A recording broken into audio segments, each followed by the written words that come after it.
चीन जो है बिल्कुल आज ऐसा ही है। दुनिया का सबसे बड़ा मैन्युफैक्चरिंग नेशन है। ये अब दुनिया सब मानती है, प्रेसिडेंट ट्रम्प भी मानते हैं, और सारी जी, जी। सप्लाई चेन जो है वहां पे शुरू होती है। अब हमने तय कर लिया है, अब चीन के समझ में आना शुरू हो गया है कि हाँ हम जी। नॉर्मल रिलेशंस नहीं करना चाहते चीन के साथ।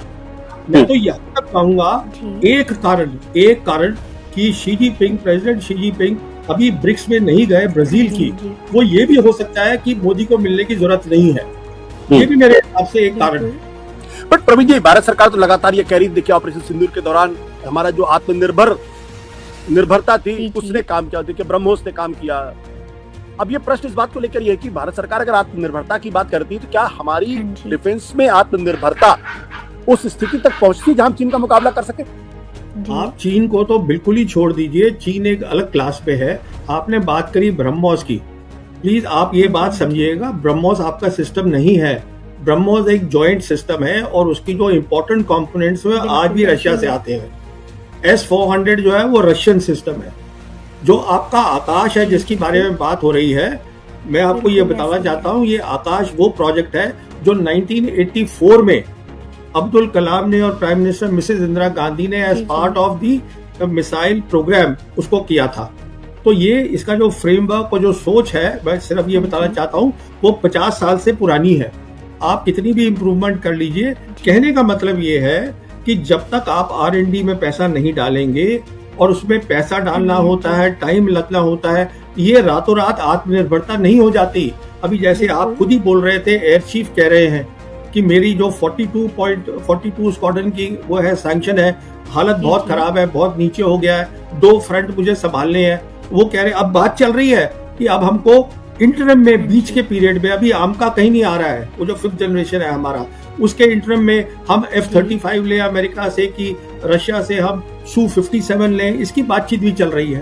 क्योंकि सवाल ये है, आत्मनिर्भरता एक नारा है, आप ये समझिएगा। मैं आपके किसी भी एक्सपर्ट से इसको डिस्कस करने के लिए तैयार हूँ। वो एक नारा है, जिस दिन मुझे दिख जाएगा इसमें रिसर्च हो रही है, पैसा डाला जा रहा है, एक टेक्नोलॉजी प्लान है।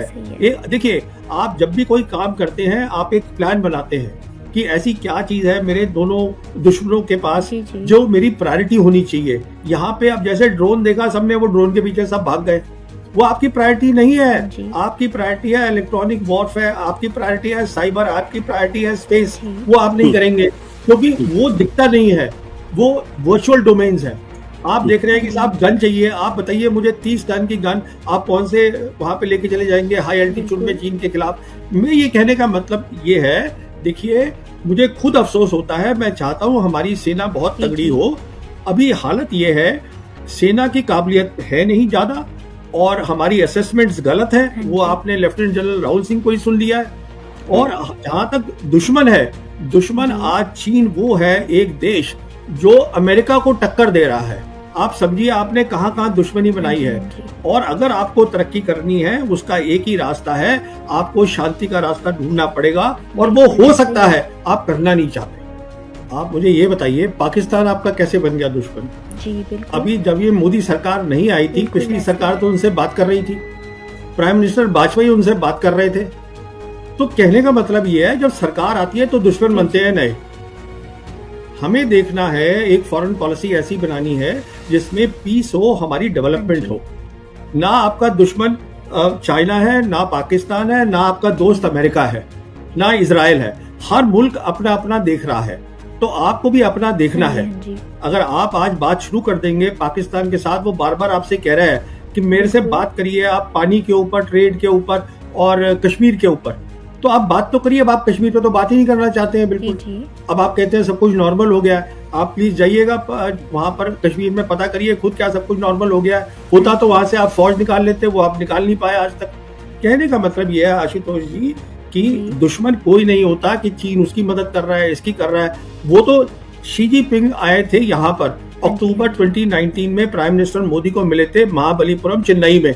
तब उन्होंने कहा था हमें ट्रायंगुलर पीस करनी चाहिए जिसमें चीन भी हो, पाकिस्तान भी हो और हिंदुस्तान भी हो, जिससे कि इस पूरे एरिया का डेवलपमेंट हो। वो आप करना नहीं चाहते हैं क्योंकि आप ये दिखाना चाहते हैं आप बहुत ताकतवर हैं। अब सवाल ये, अच्छी बात है, ताकतवर बनना, पर पहले बन तो लीजिए। दिक्कत ये है वो ये कह रहे हैं कि आप हमसे कश्मीर में बात करिए। आप भी जानते हैं 2007 और 2008 में जब मुशर्रफ थे वहां पर रूलर और यहाँ पे थे हमारे मनमोहन सिंह जी, उस समय पूरा उनका प्लान बन चुका था पीस का, वो 4 पॉइंट फॉर्मूला है उसका, और उन दिनों कोई आतंकवादी नहीं हो रहे थे हमले। जब ये काम चल रहा था कुछ भी नहीं हो रहा था उन सालों में। तो अब सवाल ये है, वो कश्मीर में बात करना चाहते हैं, आप करना नहीं चाहते, वो ये प्रॉक्सी वॉर चलाते हैं। आप में सैन्य क्षमता नहीं है उनको डराने की।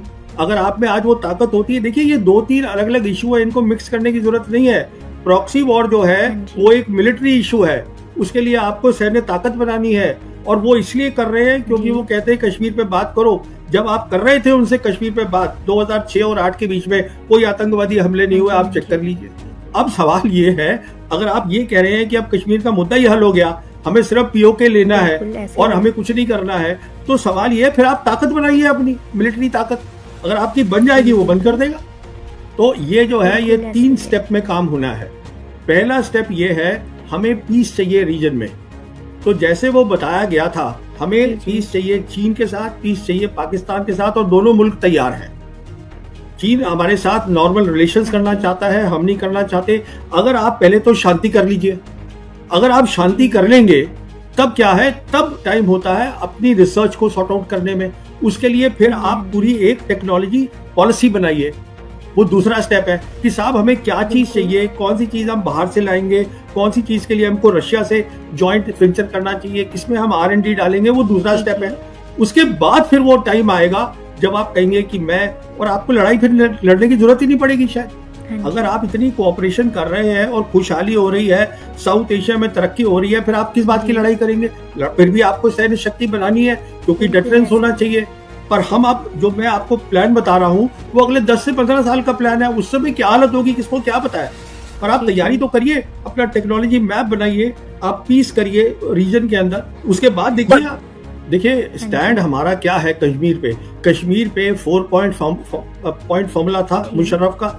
हमने उस पर बातचीत करी, बैक चैनल बातचीत हो रही थी पाकिस्तान के साथ। तो कश्मीर का वो मुद्दा है जिसमें आपको बात करनी है। और आज कश्मीर जो है उसमें चीन भी फिजिकली बैठा हुआ है, चीन फिजिकली बैठा है लद्दाख में, आपके ईस्ट लद्दाख में बैठा है, पाकिस्तान के पास है, आपके पास है।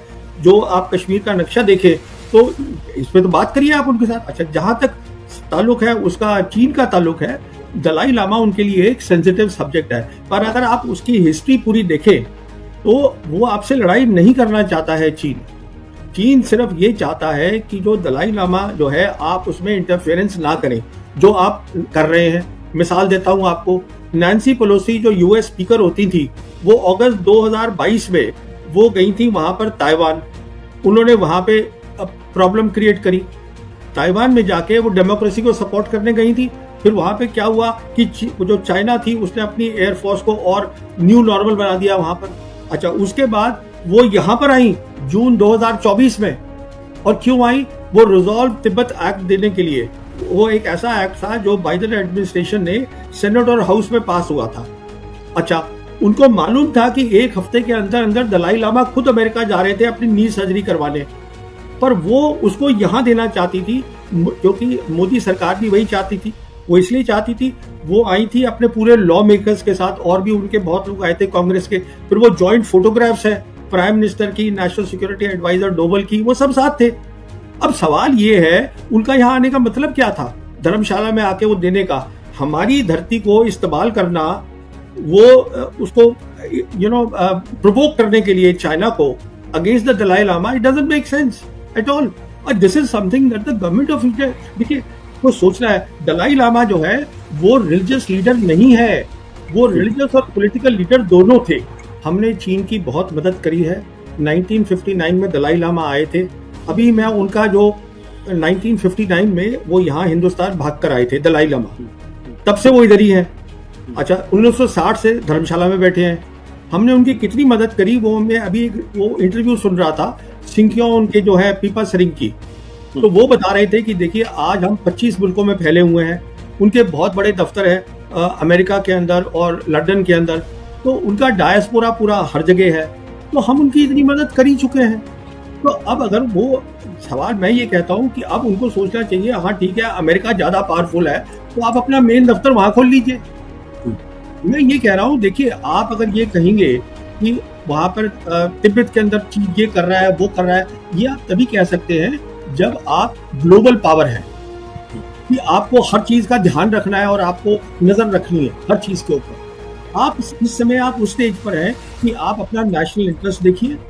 आपके 80 करोड़ लोग गरीब हैं, बहुत खाने को उनके पास नहीं है। आपकी जो सैन्य क्षमता है वो ठीक नहीं है, आपके खतरे बढ़ गए हैं, ये आपके मुद्दे होने चाहिए। ये कहाँ से मुद्दा है कि वो चीन वहां तिब्बत में कर रहा है, ये तो मुझे समझ में नहीं आया। हम उनकी बहुत मदद कर चुके हैं, अब वो भी अपना खुद मदद करे, अपना देखे कहाँ उनको दफ्तर बनाए जाके लंदन में, जहाँ जो उनका मेन दफ्तर है वहां बना ले। ये कह रहा हूं मैं आपसे। मैं ये कहना चाहता हूं, आज आप प्रेसिडेंट ट्रंप को देख लीजिए, हमारे स्ट्रेटेजिक रिलेशंस है उनके साथ। हमने एक बहुत बड़ा जॉइंट स्टेटमेंट इशू करी जब प्राइम मिनिस्टर गए थे फरवरी इसी 2025 में। अभी वो रोज हमें धमकाते रहते हैं कि मैं 10% लगा दूंगा, तुम ब्रिक्स के मेंबर हो, अब मैं इतना लगा दूंगा। हम उनके साथ $500 बिलियन का ट्रेड करना चाहते हैं 2030 तक। तो वो प्रैक्टिकल नहीं है क्या?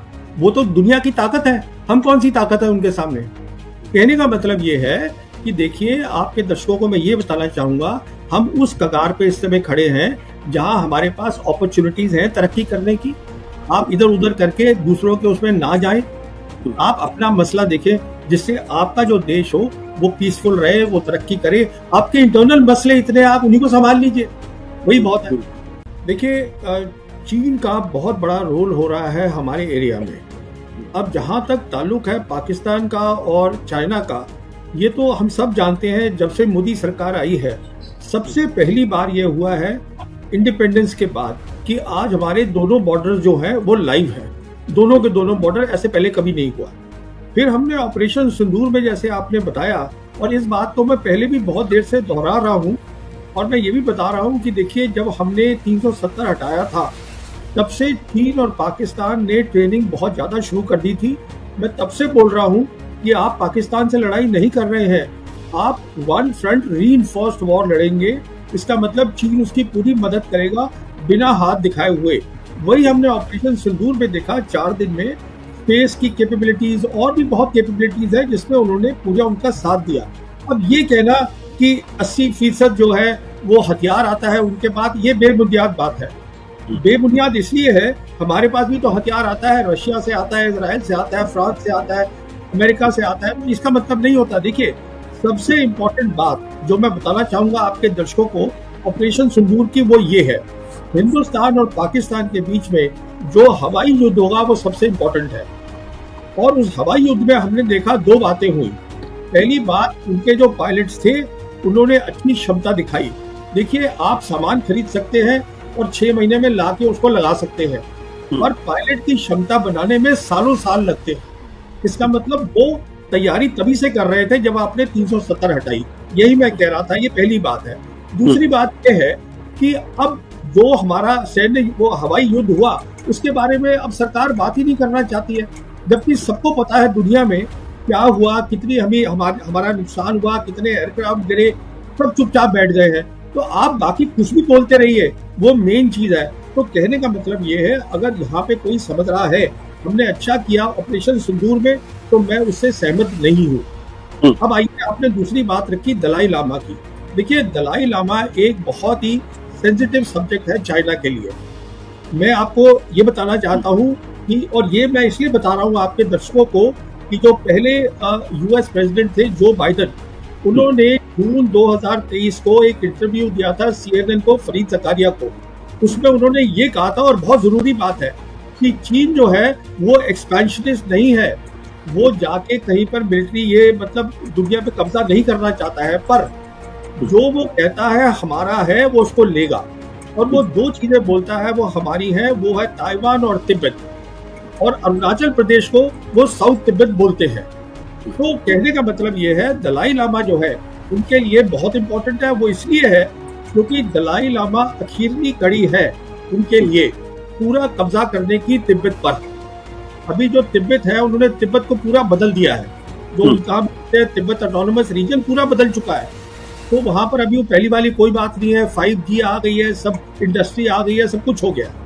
अभी जो लास्ट कड़ी है वो दलाई लामा है। अब दलाई लामा जब ये बोलता है कि मैं तय करूंगा कि मेरा रीइंकार्नेशन कैसे होगा। मैं का मतलब मेरा जो ट्रस्ट है वो तय करेगा। जी जी। तो कहने का मतलब ये है कि ये चीन को एक्सेप्टेबल नहीं है, क्योंकि चीन के हिसाब से अरुणाचल प्रदेश जो है वो साउथ तिब्बत है, वो कंसोलिडेट करेगा पहले अपनी पोजीशन तिब्बत में, कि ये दलाई लामा जब चले जाते हैं दुनिया से उसके बाद वो तय करेंगे। तो कहने का मतलब ये है हमारी चीन हमसे सिर्फ एक ही मुद्दे पे लड़ाई करेगा और वो है दलाई लामा का मुद्दा, और किसी पे नहीं करेगा। बाकी के लिए वो पाकिस्तान काफी है, चीन हमें अपना बराबरी का समझता ही नहीं है, पर इस मुद्दे पे वो लड़ाई करेगा। अब आपने बोला लड़ाई की बात, देखिए वो एक लड़ाई होगी जो दुनिया ने देखी भी नहीं है आज तक।